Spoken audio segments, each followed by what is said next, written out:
Putting your faith in God is one of the weakest things you can do. I mean, what type of person looks themselves in the mirror, stares into their eyes, searches the depths of their soul, and comes to the conclusion that they do not possess the strength to bear the weight of reality, to shoulder all of existence on their back alone? What type of person does that? Well, I'll tell you, basically every single person who has ever existed.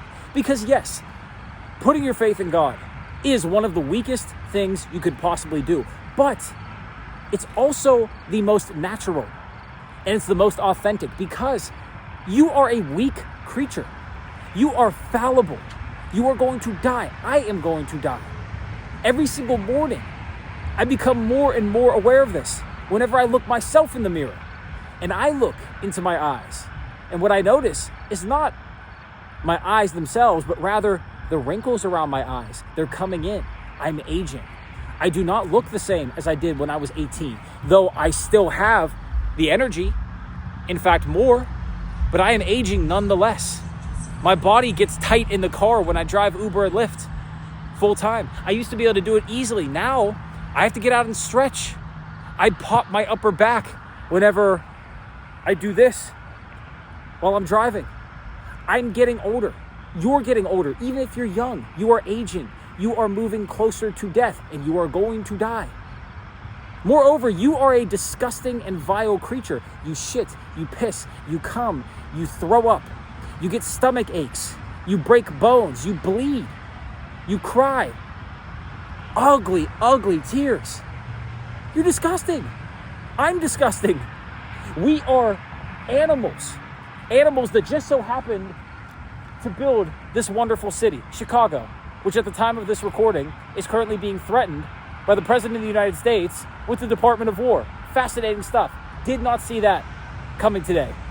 Did not have that on my bingo card. But in any case, before man erected such a city, before man built highways like DuSable Lakeshore Drive, before man conquered his environment, he was very easy to kill, especially alone. That's why you have the buddy system, right? You go places with other people, not to protect against stranger danger, though that's the case today in the modern era. But historically, you do it because you don't go places alone. There are wolves, there are tigers, there are bears, oh my. Lions, tigers, bears, oh my. They're everywhere. There are predators all around. The environment is harsh. Here in Chicago, it is going to get very, very cold. Even in early September, it is getting chilly quickly. Nature is not built for man. Man just so happens to be able to survive nature. It is a ruthless, ruthless world we live in, a cruel environment. And the modern era has made us forget how fallible we are, how weak we are, the brittle creatures we are. The ancients knew this all too well. The Renaissance men knew this. Thinkers in ancient India, thinkers of the Enlightenment, everyone from antiquity understood acutely how weak they were, and that's why they had religion. Even if it was polytheistic, it didn't matter. They believed in the gods. They believed in a higher being. They believed in a source of power greater than themselves, because they knew that this world is crazy and that they are weak creatures, and that in order for them to disregard God, they would have to become God themselves. They would have to bear the weight of existence on their shoulders. They would have to take in absolutely everything at once, as if they were the divine. They were the sole creator, the source of all life in existence, all timelines across the universe, all things that have happened, are happening, and will happen. That is a big load to carry. And that's why it's actually the strongest thing you can do, to put your faith in God. Because, quite frankly, doing anything else is inauthentic and it is going to lead to your ruin. Now, I'm an artist. I'm a musician. I write rap. I sing R&B. I've been making music for a decade plus. And one of the traps I fell into as an artist, as a creative type, somebody who likes to write, to ponder ideas, to play with circumstance, is believing that I could become God on earth. Big G God, not little g God. big G God, the creator, the divine. I felt like I could do that by creating work that was so transcendent, that was so good, that was so new and authentic and fresh and latent with human energy and human experience, human emotion, the rawest form, that I could become God, that I could remake the world in my image. And it's not that I was completely wrong. It's that I was so far off, because you can be this close to what you need to do and still be light years away from where you have to be and where you should be. See, I thought I could be big G God. I thought I could remake the world in my image through my creations, through what I made. And it's not that I was wrong, it's that I missed a crucial last step. And that last step is that if you're a creative in particular, but if you're anyone at all,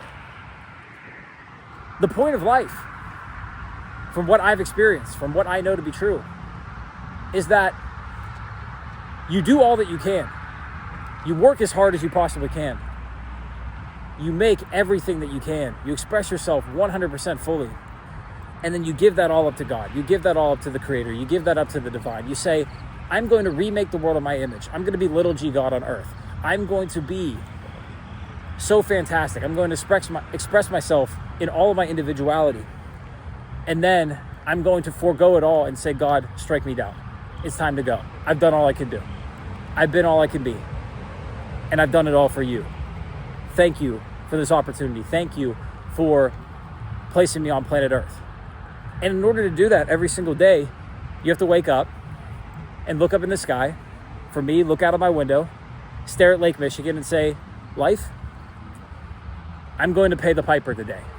I'm going to accept that I can die. I'm going to accept that every single day I'm dying a little bit, that I'm going to be killed and reborn many times over before I inevitably hit my ultimate doom, before my final day on planet Earth. And this is where strength comes in, because there is strength in recognizing that you are weak. True strength comes from brutally looking at your real and honest situation and saying, what can I do about it? And your real and honest situation is that your life is short. It's ending quickly. You don't have that much time. You have finite energy. The world is cruel. People are trying to kill you. They are trying to take your place in the pecking order. There are dangerous thugs and criminals. There are backstabbers and thieves and manipulators and schemers, narcissists everywhere, psychopaths. This world is not meant for heaven. Not in the sense that we can recreate word by word, scene by scene, that of paradise, that of Eden. But it is meant as a testing ground, a training ground. Will you do all you can do to make it better?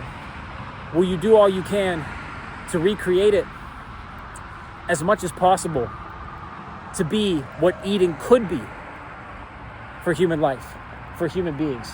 The dual being, the man who feels like he's not meant for Earth. Will you do that every single day? And at the same time, recognize that at the end of it all, you're going to give it to God. Because it's not for you. It's not for your kids. It's not for your city. It's not for your community. It's not for the human race. It's for God. Because God encapsulates all of that. God is all of that. He made all of it. And he's going to take it all back with him whenever he's done, until he makes it all again. And we go through this one more time for perhaps the billionth or trillionth or quadrillionth time. That's the purpose of life, in my eyes. It's what I found to be true. Because you can do all you want to try to make yourself big G God, to not submit to something higher, to something grander. But you're going to look around. And even if you're successful, even if you make a bunch of money, even if you create a piece of work that stands the test of time, you're going to look around and you're going to think to yourself, there's all this life around me. There are all these animals and plants, these rushing rivers, these babbling brooks. I didn't make it. So who am I to get all the glory? With that I say, have a great night. God bless. I'll see you in the next.